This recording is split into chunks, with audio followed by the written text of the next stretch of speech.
Hey,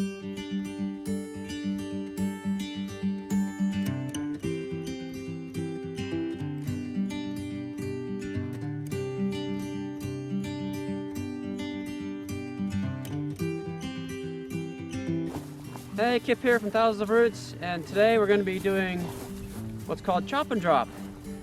And if you've come across permaculture on your journey, you've heard the term chop and drop. And I'm going to actually show you what that is today by working on our swale here. What we've got here is a fruit tree. Right next to it is a nitrogen fixing tree. This is a support species. The whole purpose of this tree is to support this fruit tree. So it's nitrogen fixing, so it captures a lot of nitrogen in the root system. It also has a lot of nitrogen in the tree itself.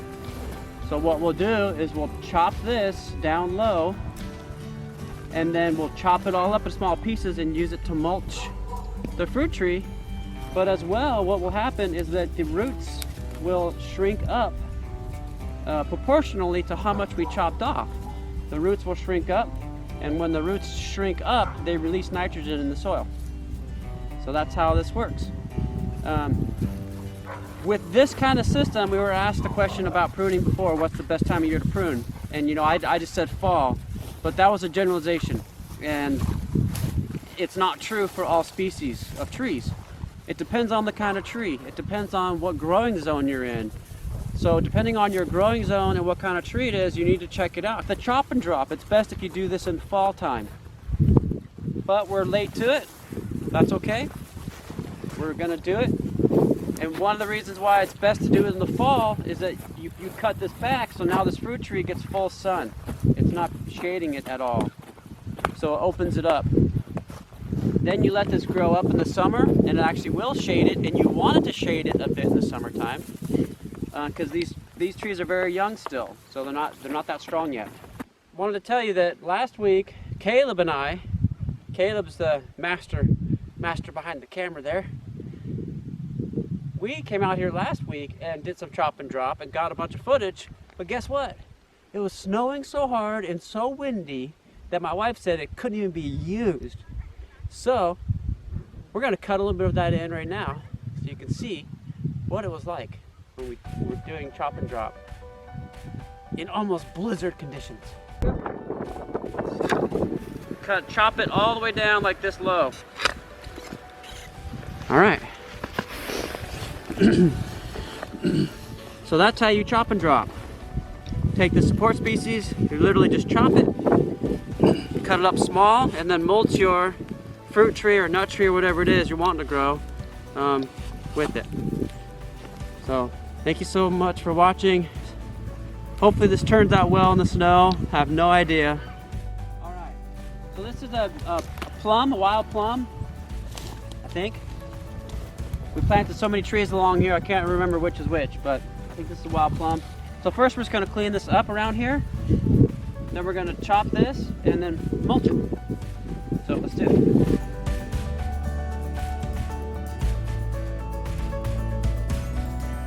And the reason this is caged is because we still have ducks and geese can have access to this, and they will chew on your saplings, your small trees. We had a few trees get destroyed by the geese before because of that. They'll just chew on it like out of boredom or something. That was crazy.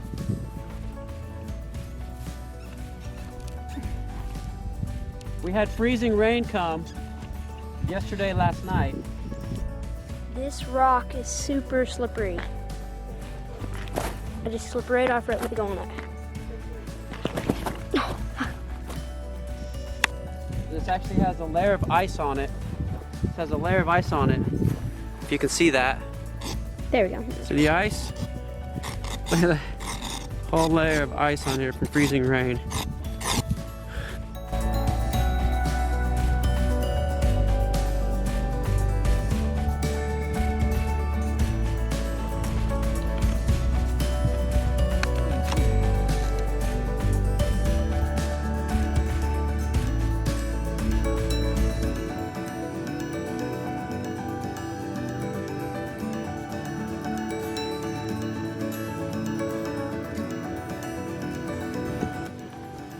So this is the idea.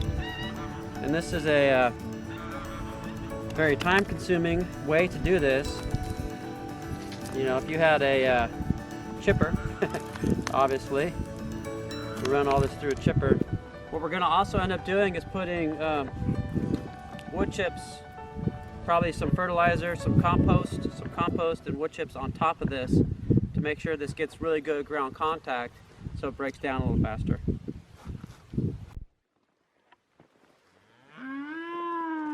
Yeah, hi Lilo. You saying I need hay and I need let out? Is that what you're saying,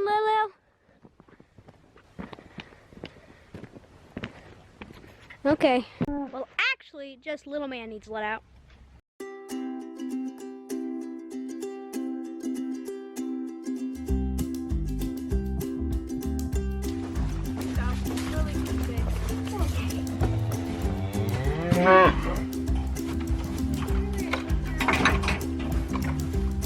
There we go.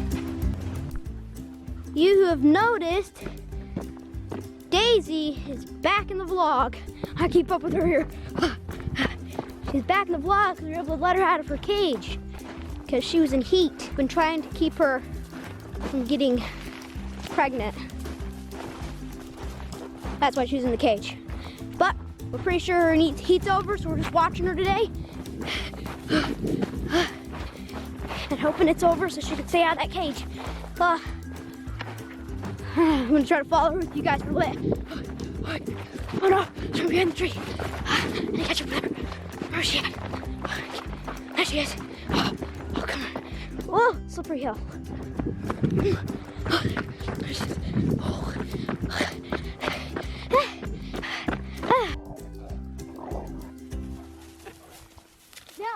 She's not actually fighting him, she's just playing to. And this is what it looks like after we're done chopping dropping.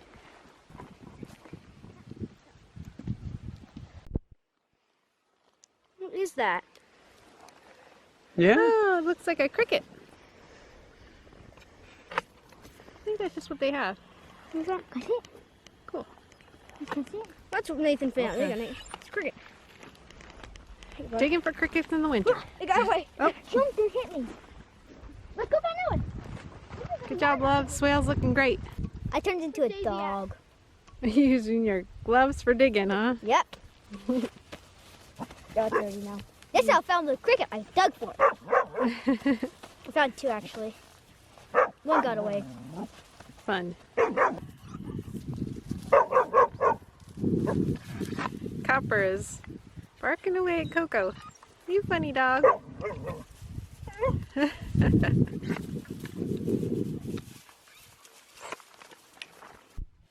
All right, we're gonna move on to the next tree. It's cold out. I mean, it's highest warmest it's supposed to get today is 33 degrees. It's not even gotten to that. So, cold day. We're out here chopping, dropping. We're gonna move on to the next tree. And appreciate you guys so much. We're doing this YouTube has really been good for us. It's truly been a blessing to us. So thank you so much for watching. If you haven't subscribed, hit that subscribe and hit the thumbs up if you like it, and share. Click that share button and share it to Facebook, Instagram, Twitter, email it even. But whatever you do it with your whole heart. All right, let's move on to the next one. Oh no, not that one!